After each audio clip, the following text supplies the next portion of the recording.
A continuación vamos a hablar de la práctica de entrenamiento que se realizó en el municipio de Garzón Huila. El grupo está conformado por Andrea Garzón, Adila Londoño y Nesli Ordóñez. La Estación Piscícola del Alto Magdalena, EPAN, está vinculada a la AUNAT, que corresponde a la Autoridad Nacional de Agricultura y Pesca. Hay diferentes estaciones, entre ellas está la de Bahía Málaga, que solo se encarga de la producción de peces marinos, la Estación del Alto Magdalena, que fue la que visitamos, y la del Bajo Magdalena, que se encuentran en el municipio del Repelón Atlántico, cerca de Barranquilla. Las dos se encargan de repoblar la cuenca del Magdalena. La diferencia es que una de la parte alta y la del Repelón de la parte baja. La estación EPAN está ubicada en la región suroccidental del país, en el municipio de Gigante, en el departamento del Huila. Queda a 79 kilómetros de la ciudad de Neiva, con un área aproximadamente de 25 hectáreas, con una temperatura que oscila entre 32 a 35 grados centígrados y cuenta con 67 estanques en producción que están construidos en tierra. Los objetivos de la estación: primero, es el fomento a través de la producción de levinos de excelente calidad para el repoblamiento de especies nativas. Trabajan con 7 especies nativas del río Magdalena, como el pescapaz, bagre, doncella, pataló, dorada y boca chico del Magdalena, y el fomento de especies domesticadas como la tilapia roja a pequeños productores. El segundo objetivo corresponde a la investigación en cuanto a la producción de levinos, nuevas tecnologías de cultivo y genética. Y por último tenemos el tercer objetivo, que es la transferencia de tecnologías a través de giras, prácticas teóricas, capacitaciones o cualquier grupo de interés. En cuanto a las instalaciones, vamos a hablar de algunas de ellas de forma general, iniciando por el área de desinfección, la cual hace parte del protocolo para ingresar a la estación con el fin de evitar cualquier tipo de contaminación. También cuenta con un laboratorio de incubación de tilapia roja con incubadoras de flujo descendente y un laboratorio de incubación de especies nativas con incubadoras de flujo ascendente. También cuenta con un área de cuarentena, que es crucial para prevenir la introducción de enfermedades o patógenos en las poblaciones de peces. También permite aislar nuevos individuos antes de integrarlos con el resto de la población, lo que ayuda a evitar la propagación de posibles enfermedades que podrían afectar a toda la población de la estación. Además, la cuarentena proporciona la oportunidad de realizar observaciones y tratamientos necesarios para asegurar la salud de los peces antes de su introducción en el entorno principal. También cuentan con piletas circulares que contribuyen al bienestar animal, ya que al trabajar con especies nativas que son riofíticas, es decir, que se encuentran principalmente en ríos o corrientes de agua, les ofrece un ambiente parecido a su hábitat natural. Además, las piletas circulares pueden facilitar la observación y el estudio de estas especies, contribuyendo así a la investigación científica y a la conservación. Y por último, se tienen estanques de tierra que permiten el desarrollo de la producción. Una de las primeras actividades realizadas en la estación Alto Magdalena fue el reconocimiento de especies nativas. Para esto se realizó un arrastre a través de un chinchorro con un ojo de malla de 2 a 3 centímetros. Se realizó un barrido en todo el estanque tratando de alcanzar el máximo de longitud con el chinchorro, barriendo desde la parte más baja del estanque hasta la parte más alta, y así abarcar la mayor cantidad de ejemplares posibles. En esta actividad se identificaron especies como el bagre rayado, el cual tiene una alta representación en la cuenca del río Magdalena, el pez doncella, que también es insignia de la cuenca del río Magdalena. Además presenta una característica especial, y es que la fecundación la realiza la hembra. También se reconoció la especie la mojarra criolla, en este caso un ejemplar macho, el cual presenta una protuberancia craneal, el cual indica la madurez sexual. Y por último se identificó el boca chico, el cual como característica principal tiene que presenta un ronquido, esto para los ejemplares machos, lo cual se da por una vibración en la vejiga natatoria. También se realizó la selección de los reproductores para la inducción hormonal. Lo primero que se realizó fue la captura de los peces con la ayuda del chinchorro mediante un arrastre, donde se capturaron 15 hembras y 30 machos. Después de eso se realizó la separación de hembras y machos en 2 pilares circulares. También se realizó el pesaje para luego realizar la clasificación de acuerdo al peso, donde se clasificaron por medianas, grandes y pequeñas. Es importante tener en cuenta algunos parámetros para esta actividad, como es la calidad del agua, la temperatura, el oxígeno disuelto, el pH, la dureza y alcalinidad, amonio y nitritos. Continuando con el protocolo de inducción hormonal con 5.5 miligramos de EPC sobre kilogramo de PBA, lo primero que se debe realizar es el pesaje de hembras y machos, como ya se había mencionado anteriormente. Esto con el fin de realizar los cálculos pertinentes para saber qué cantidad de hormonas se debe aplicar para cada grupo. Lo que hace es depositar en el mortero la hormona y se agrega el diluyente. Como cuarto paso, se debe hacer la aplicación de la hormona en la aleta pectoral. Esto se realizó en el mismo sitio tanto para hembras como para machos. Es importante mencionar que para hembras se realizan 2 dosificaciones. La primera, en este caso, se hizo al 20% y la segunda al 80%, pasadas 12 horas. Después, al mismo tiempo que se aplica la segunda dosificación de hembras, se debe aplicar la de machos, la cual se realizó en este caso de 75%. El tiempo de latencia, en este caso, como se utilizó la especie boca chico, es aproximadamente de 6 a 7 horas después de que se aplica la última dosis, tanto para hembras como para machos. Como se había mencionado anteriormente, la dosificación de la hormona se hizo de acuerdo al peso. En el caso de las hembras no hubo homogeneidad en su peso, por esta razón se clasificaron en 3 grupos. Aquí, como se puede evidenciar, se muestra los cálculos pertinentes que se desarrollaron para determinar la cantidad de diluyente y de hormona. Y en el caso de los machos hubo homogeneidad en su peso, por esta razón se utilizó la misma cantidad de hormona y diluyente. Continuando con el proceso de incubación, lo primero que se hace es que en una pileta circular se ubican hembras y machos, se esperan que transcurran 6 horas aproximadamente y después de eso ya se puede obtener los huevos. Estos son depositados en una ponchera como se puede evidenciar en la imagen y posterior a ellos son trasladados a las incubadoras. Es importante mencionar que se utilizaron 6 incubadoras y en cada una de ellas se depositaron 4 litros de huevos. Seguidamente se realiza el ajuste del sistema, como por ejemplo los canales y el caudal de las incubadoras. Es importante mencionar que en los 2 primeros días no se realiza alimentación, puesto que estos los hacen de su saco vetelino, pero al tercer día se comienzan a alimentar con una dieta líquida y al quinto día aproximadamente ya son sembrados en estanques. Para el conteo de huevos en medio húmedo, lo primero que se hace es la obtención de los huevos a partir de las incubadoras. Luego se utiliza una probeta donde se añaden 2 mililitros de muestra. Después, estos se depositan en una caja de Petri y se inicia con el conteo manual. Es importante mencionar que esto se realiza 3 veces para sacar un promedio en 1 mililitro. A continuación se muestran los cálculos pertinentes que se realizaron para el conteo de huevos. Se me olvidaba mencionar que se debe tomar el peso inicial y el peso final de la muestra para obtener la diferencia.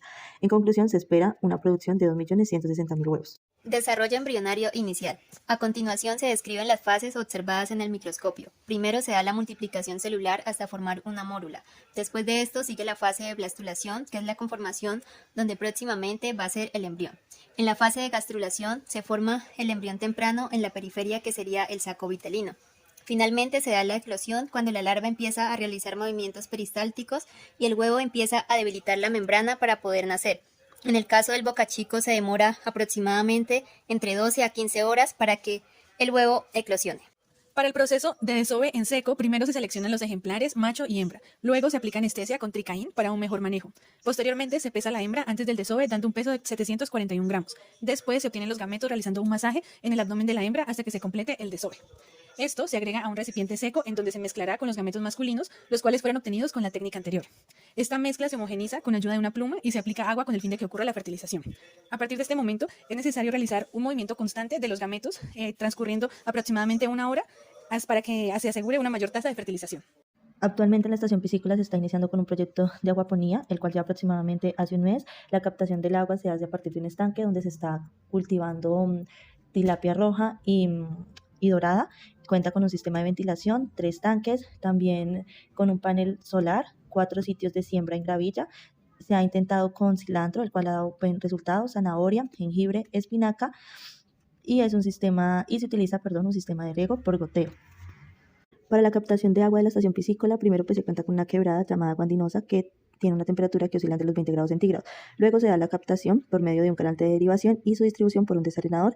Esta cuenta con diferentes reservorios y tuberías de diferentes pulgadas, como se logra evidenciar. Esto se hace con el fin de aumentar 3 grados centígrados y proporcionarles una temperatura óptima a los peces. También cuenta con una tubería principal de 3 pulgadas, la cual distribuye agua a 2 estanques y por gravedad y por medio de la misma tubería llegan a los 2 laboratorios donde se realizan los procesos de incubación, tanto para especies domésticas como para especies nativas. Kimbo Fish es una empresa que se formó a partir de una asociación de piscicultores de la zona y queda ubicada en Gigante Huila. Realizan diferentes actividades como faenamiento porque son productores y prestan los servicios de viscerado, cesa, que es sin agallas y sin escamas, cuarto frío, embolsado, y ahí se puede evidenciar el costo que tiene por kilo. Su comercialización principalmente se da en Cartagena, Barranquilla y Huila. Cuentan con certificación de BPM y están en el proceso de certificación para exportar. Para ingresar a la zona de procesos, primero se debe tener una bata quirúrgica, guantes, gorro y tapabocas. Y como se puede evidenciar en el video, también se deben de tener botas de caucho y realizarles su debida desinfección. En el área de procesos se debe hacer el descargue de los pescados, como se logra evidenciar en el video, hasta llegar al área de recepción.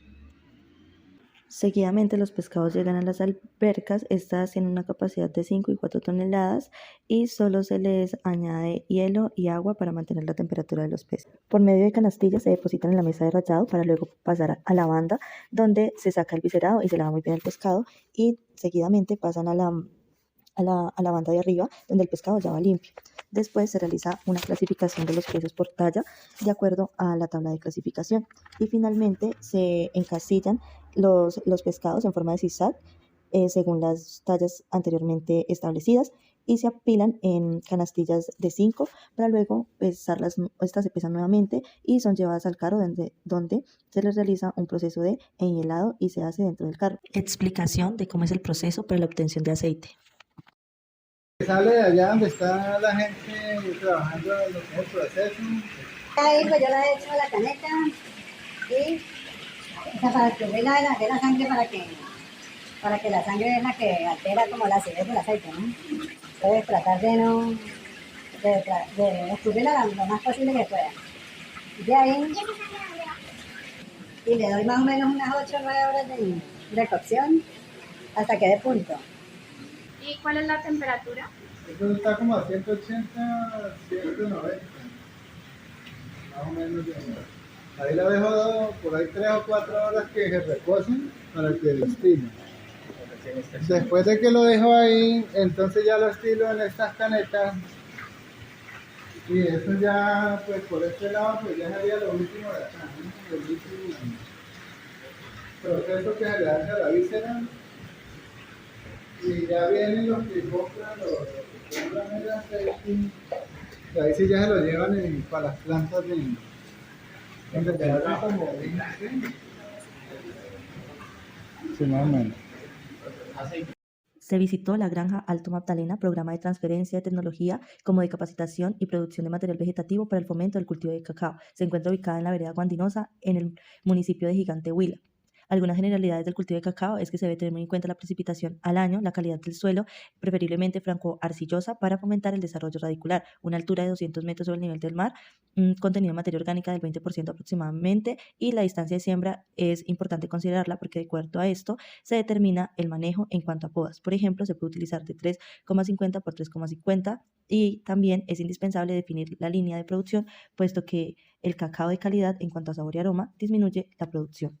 La clasificación del cacao se puede hacer de 4 formas, como por ejemplo el común, que es un árbol tropical cuyas semillas se utilizan para producir cacao. Las plantas de cacao común suelen tener hojas grandes y ovales y producen vainas que contienen las semillas rodeadas de pulpa. Estas son muy susceptibles a plagas y enfermedades. Por el contrario, los híbridos es el resultado de cruzar diferentes variedades de cacao para obtener características específicas como son la resistencia a plagas y enfermedades, mayor rendimiento o calidad del grano.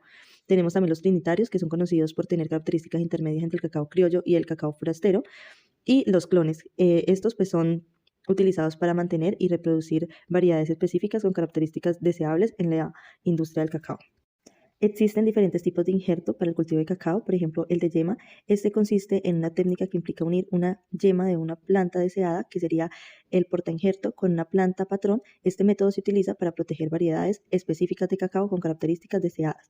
Este se desarrolló en la práctica, como se puede evidenciar en la imagen. Se debe tapar con un papel, con una cinta, sujetar con una cuerda muy bien y se podrá obtener el resultado aproximadamente en un mes con los rebrotes.